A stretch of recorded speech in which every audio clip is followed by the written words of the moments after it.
So these are some of the resources that I use to find casting calls, casting directors, just any information that I need when I need to do some research or have a question that I need answered.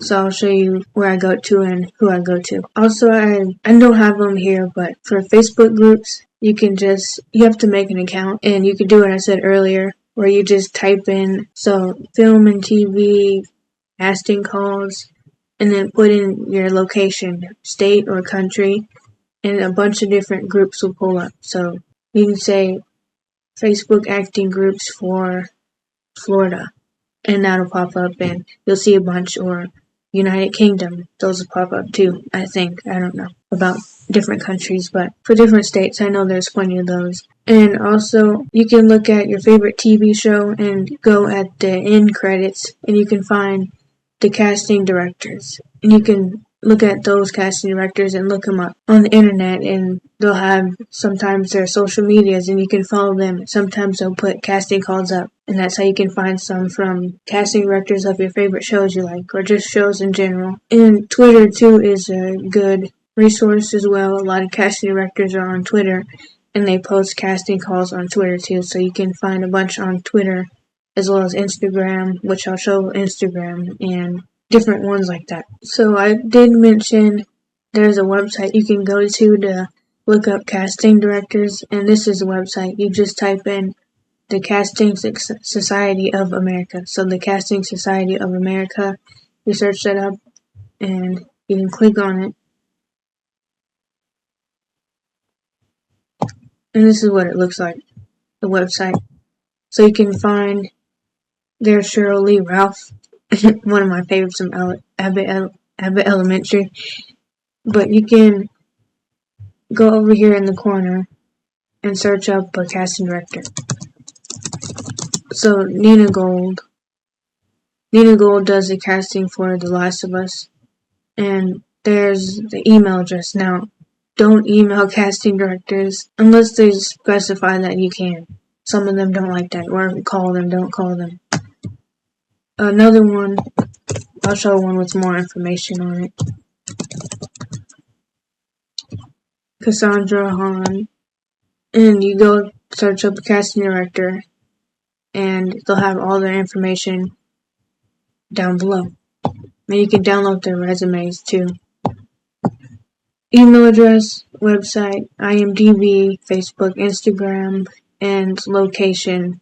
And I think might be where you can send in different things to them. But that's this website. You can look up any casting director. Yeah. And they'll be on here if they are on there. Not every casting director is on this website. So the next one I'll show is the Reddit group I was talking about in my other video. So r/acting, you can just search it up. And this is where I get a lot of my questions answered. And people just put different things. Actors will just put different things down.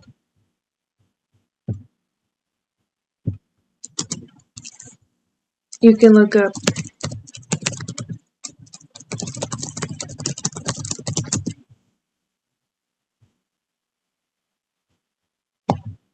and people will have answers to your questions below. So this is what I was talking about in my other video, how to do the memorization trick where you take each letter of the word, first letter of each word, and you do it like this.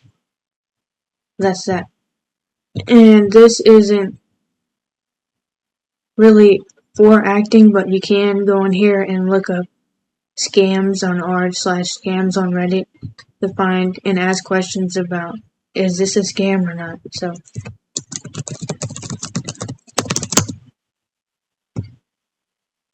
oh well, that's not that, but there's this one for you. But r scams is a good one. You can just ask questions.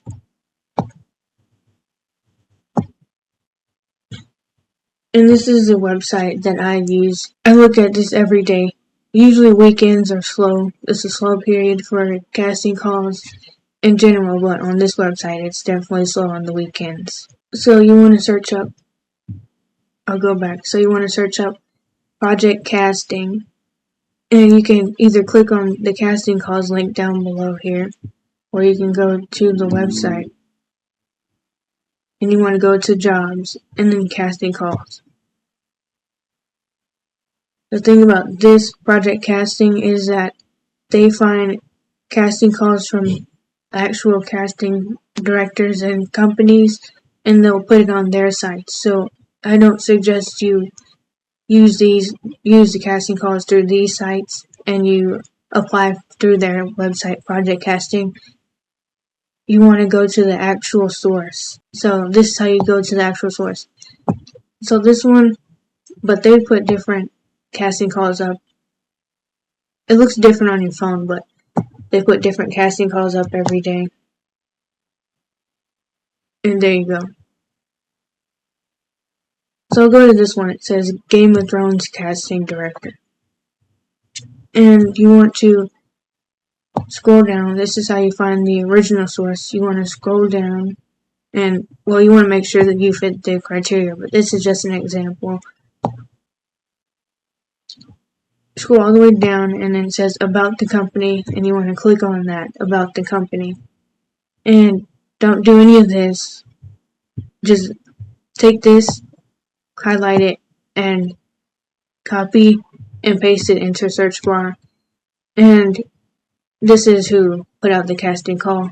That's how you can see it there.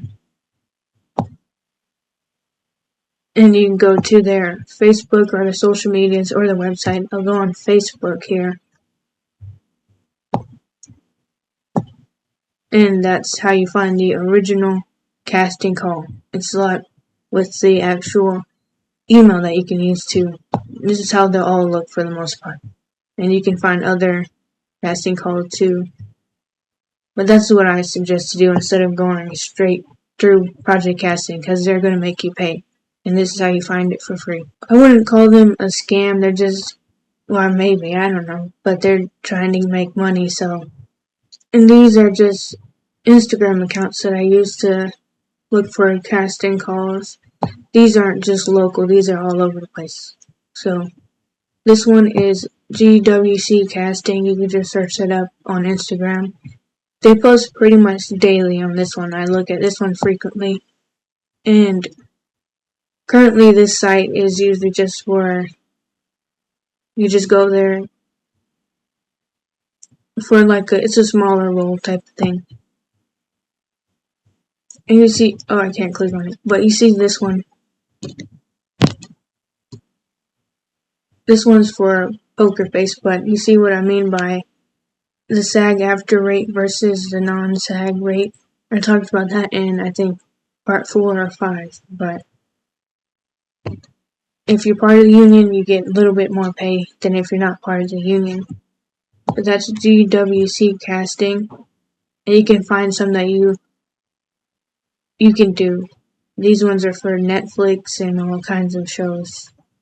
This one is, I think it's Cape USA. So it's for Asian and Pacific Islander representation in Hollywood if you identify with that. And they post casting calls. This one, they've been posting frequently. But there's that one. That's the most recent one. If you fit that description, you can go over there. And one for the new Moana movie. I also like seeing casting calls because you know what movies and TV shows are about to come out too. But that was Cape USA, I think. And this is CB Acting Studio. So I frequent his page a lot. He's an acting studio, so he's promoting his acting studio most of the time. But if you check his stories or his post, he'll post casting calls on here too that he's found or that someone is, or that he's just found. But you can go on Instagram for that too. And DPD Casting, she's a casting director. So she'll post other people's stuff or things that she's casting. You just want to go on these people's pages and see what they have casting or what casting calls they're posting. Sometimes you won't find anything for several months. Sometimes they'll be posting a lot. So you just have to look every day. Amber Horn on Instagram she's a casting director. She does a lot of things for Disney if you're interested in Disney. More so for teens and kids. And Lucy Bevan casting, there you go. A few casting calls, not too many.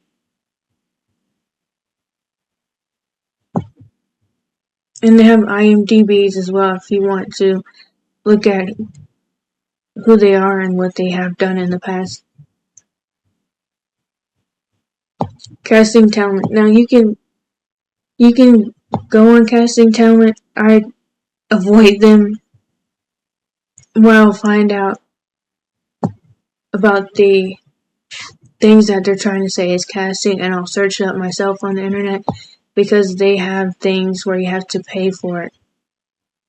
So I wouldn't recommend casting talent because they want you to pay to look at the casting calls.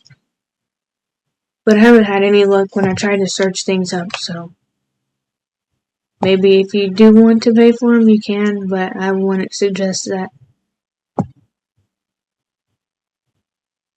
Roman Candle Casting. They don't post too many casting calls, but they're a New York casting company. This is some of the stuff that they casted. And a lot of these, they'll have websites in their descriptions as well, so they'll show casting calls on their websites. So you can find their websites in the bio. And ABC Casting, they just brought this back a few months ago. It's mainly been for their reality TV shows, but maybe one day they'll post for an actual ABC show that's not reality. But that's another one you can follow. Backstage.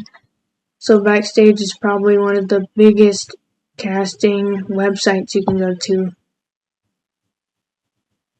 This is Backstage and casting networks. These are paid. You have to pay for these to find casting calls, and yeah, it's a monthly subscription, both of these casting networks and Backstage.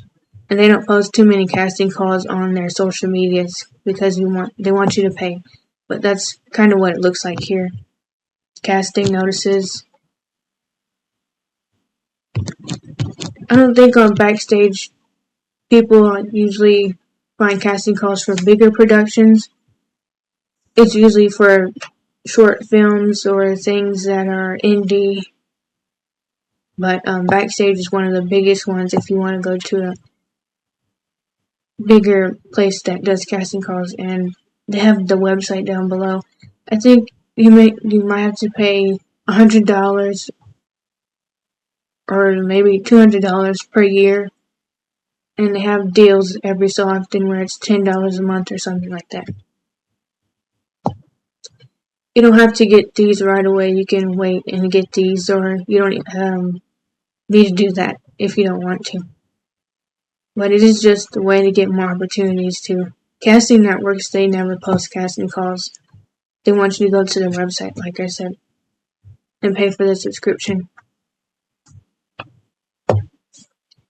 So Daniel Edwards casting, you may know of him. He does the casting for Heartstopper, which is on Netflix. He's a casting director.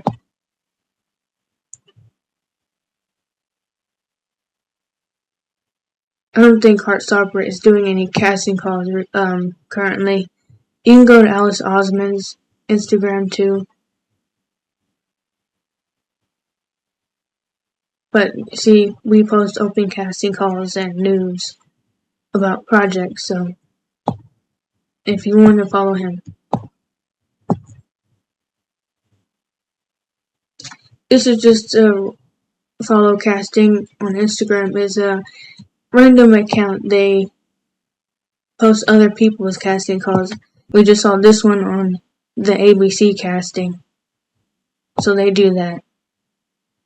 again, with this one, you want to, well, they won't tell you what the original source is, but they'll just take the picture and screenshot it and post it on this one. But this is good to find stuff too. Here's a Disney one. I think I did that one here. Oh, yeah, I did that one. I had to sing. And I haven't gotten back, so that's the one I said. I don't know if I'll get that one. Moana, ABC casting, see different things like that. I mentioned Mindy Kaling. She's a actor that, or director, producer that does open casting calls. If you know who Mindy is, you can just go to her Instagram, and she posted this on there. She does a lot of open casting calls, but it's very rarely, like every few years, she'll do one for a Netflix show or something. She did it for Never Have I Ever and this new basketball TV or movie that's coming out. I forgot which one it was. So you can go to her Instagram too. Larissa Mayer. I'm probably saying a lot of these names wrong, but this is a casting company or casting director. And this is for Canadians only. So most of her casting calls, it says it here, Toronto. So if you're Canadian, Larissa is someone you want to go and follow. Atomic Honey Casting is another account that I look at. They did one for a casting call for Dora, and they've already casted Dora, if you want to know who the new actress is.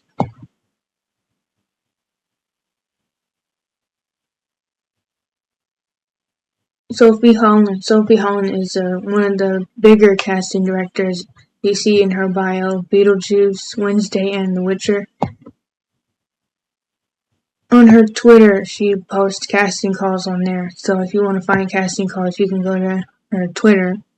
She's more likely to post on there than on Instagram about casting calls.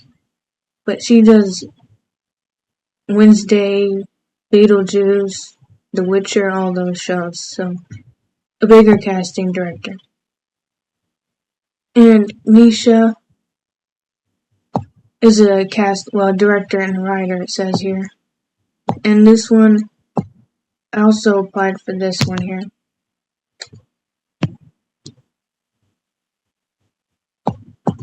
That's a new movie coming out too.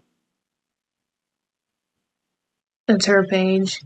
And see if you can click their links in their bio and see where that takes you. Might take you to the websites or something else like that. Lastly, these are just some fun ones that show a bunch of information and interviews from actors and things, or just news updates about what's going on in the film industry. But this one I wanted to share is an app that helps you memorize your lines if you need some kind of app to help you with that. I use this one. I mean, it's not the best app. Sometimes I'll be on here, but most of the time I do my other processes. But Memorize by Heart, you can play little games and stuff to help you memorize your lines. But that's the app you can use. So the Acting Center on Instagram, they post some encouraging things, but this says it's an acting class. So I found them on my For You page. They kind of post a little bit of everything, positive messages for actors and things. This one, I really like this account, the Actor's Career Guide. I think this is where I found the Mark Ruffalo story. If anyone remembers that story that I told about him. And he did 165 auditions, and he got rejected for all of them in a row. He never got accepted or never got any job for 165 auditions. I think that's what the story was, if I remember correctly. But they just post actors and their interviews and kind of helpful things that they say.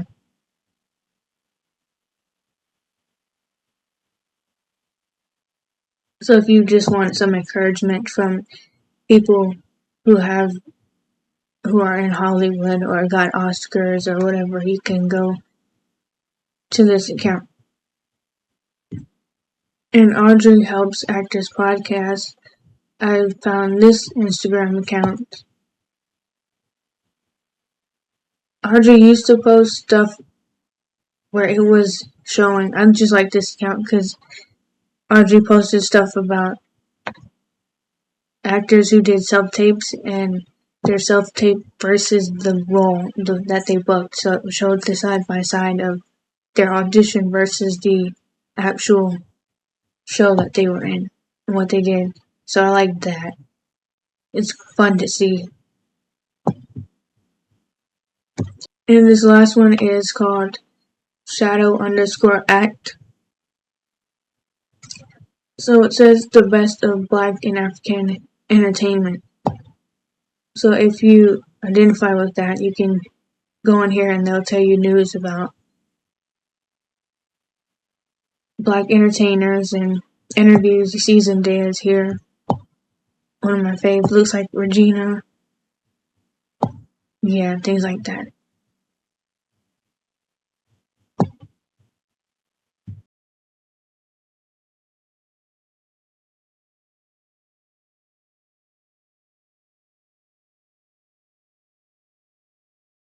But that's it for my resources.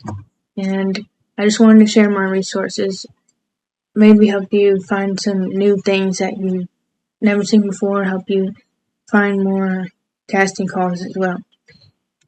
So try these different resources. Let me know which one works for you and which methods are things that you learned from my videos, because I wanted to make this video or all my videos that I made over this topic to help other people and just to tell a little bit about my story and me as a new actor or actress. So I forgot to talk about this, but I'll mention a little bit about agencies. I don't know about the agency process or how to get an agent, so I'll have to look into that. But I do know that agencies, they won't ask you for money up front because they make money when you make money. So if an agency or someone claiming to be an agency is asking you, just pay us $1,000 and just pay for this workshop and, this, that, and the fifth, before they become your agent, they're not an agency. They're a scam. Agencies don't ask for money. Like I said, they make money when you make money.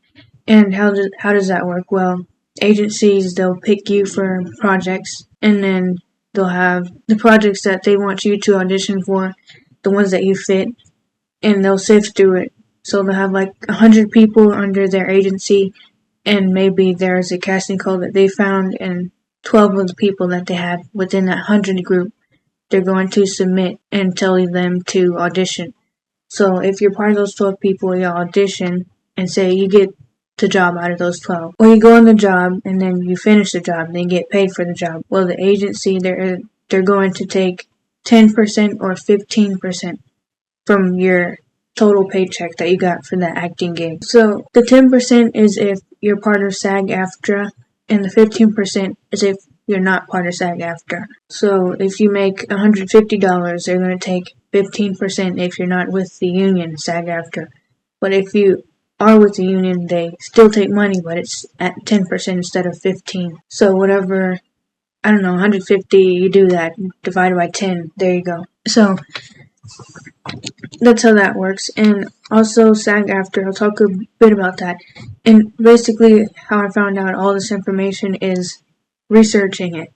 And also Jenna Fischer's book, Actor's Life, The Survival Guide. So get that book. SAG-AFTRA is the union. If you know about the big writer's strike, actor's strike that just happened, that was SAG-AFTRA. So, and it put a pause, because a lot of actors are from the union, so it put a pause on productions, movies, TV, and film, and writing as a whole. Just everything was paused because they were striking for better pay and more equality and rights and different things like that. But that's what the union is. It's everyone, all the actors in a union to fight for their rights and for their just livelihood, But actors like me, I'm not in SAG-AFTRA. And SAG-AFTRA, a lot of actors are in SAG-AFTRA, but it's a process to get there.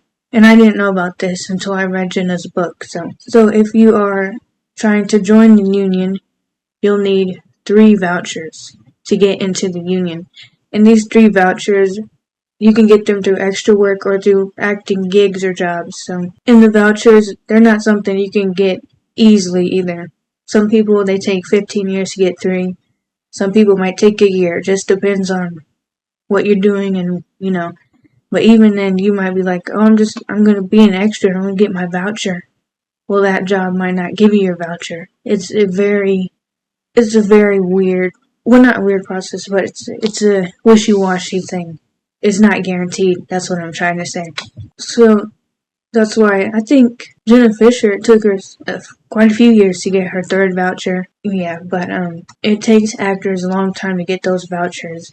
And there is a process that I've learned where you can bypass the vouchers, but this process is a 1 in a million thing. Like you can't get that easily. It's 1 in a million. People, only a select few people can get that free pass to bypassing the vouchers.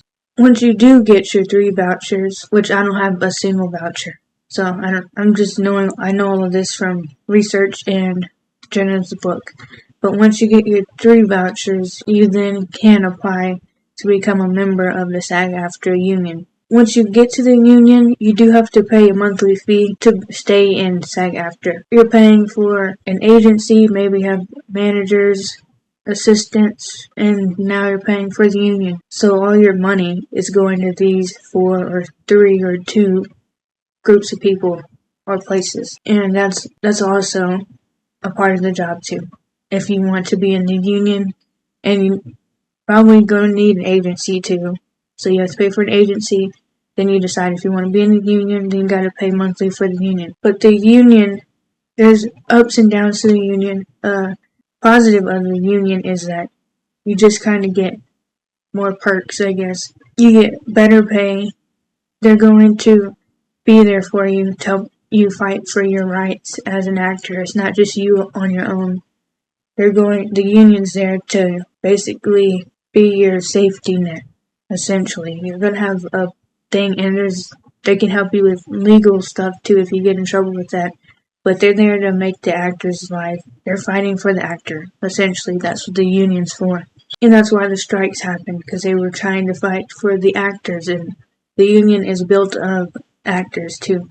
The union's built of actors who are A-listers and actors who aren't A-listers. So it can be someone, a random actor that you saw at a theater, a local theater. Someone could be in SAG-AFTRA. Or you got, your Emma Stones or something like that. They're also there. But not everyone in the union is a millionaire. Only I think they said 1% or 0.5% of actors are those millionaire actors, are those ones making lots of money. So, and just because you're in the union doesn't mean it's going to be easier. Benefits of SAG is, like I said, higher pay. I've seen plenty of casting calls where it says SAG-AFTRA rates versus non-SAG rates. So say if you get booked for the role, they're going to pay you. If you're with SAG, they're going to pay you $2,000 for that day of work. But if you're not with SAG, they're going to pay you maybe $900, $1,000. So that's the difference there. Because when you're with SAG and people are doing casting calls for people within SAG, they're held to a higher standing, or they have to do more things legally. They have to pay you, they have to treat you, they have to pay for your expenses, things like that, because that's what it is to be a part of the union. But there's higher pay, there's more rights, more accommodations, and you can say more opportunities to be involved in bigger projects like the Disney Pluses, the Netflixes, the HBOs. That's what SAG-AFTRA will allow you to be in. But once you are in SAG-AFTRA, once you're within the union, you can no longer do non-union projects. So if you want to take a step back and do a smaller indie film, you probably can't do that unless they're with SAG or registered with the union. But if you want to find work on a Facebook group or do some kind of local theater, you can't do those things when you're in the union. But correct me if I'm wrong with this stuff. This is stuff I would have researched and heard, but correct me if I'm wrong. Things are changing within SAG rules. I just saw something yesterday about they're changing the amount allowed for self-tape. So they're saying instead of you can make someone audition with 15 pages or 8 pages, now they're like, alright, the limit's 5, the limit's 2. So they're doing those different things at SAG to make the actor's life a bit easier, especially the working actor's life.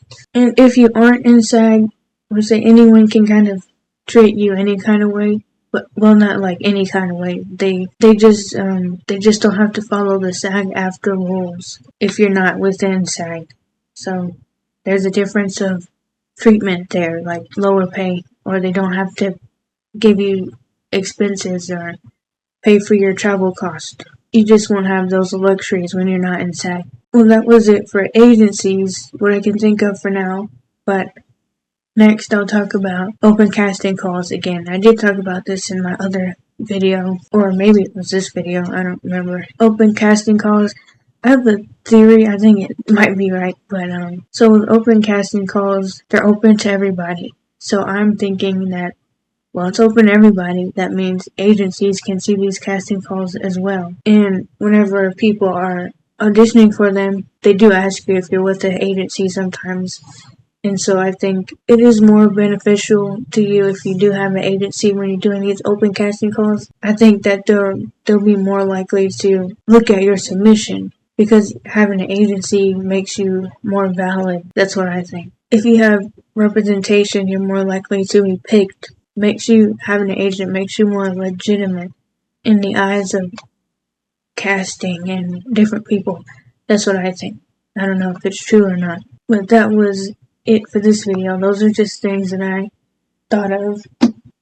So I was looking through the video I did. I think it was part 2, my video I was talking about. And I was mentioning something about Lily Gladstone when Lily was doing Crash Course videos. And I learned this fact from the Crash Course video. So if the script is 106 pages, or how many ever pages it is, that's how long the movie is going to be. So 106 pages would be 106 minutes.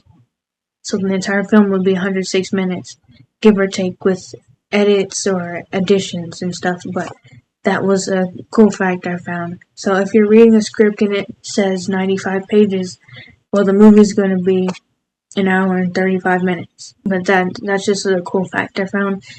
Thanks for watching this, and I'll link all my other parts below. Probably make a playlist for all of those things.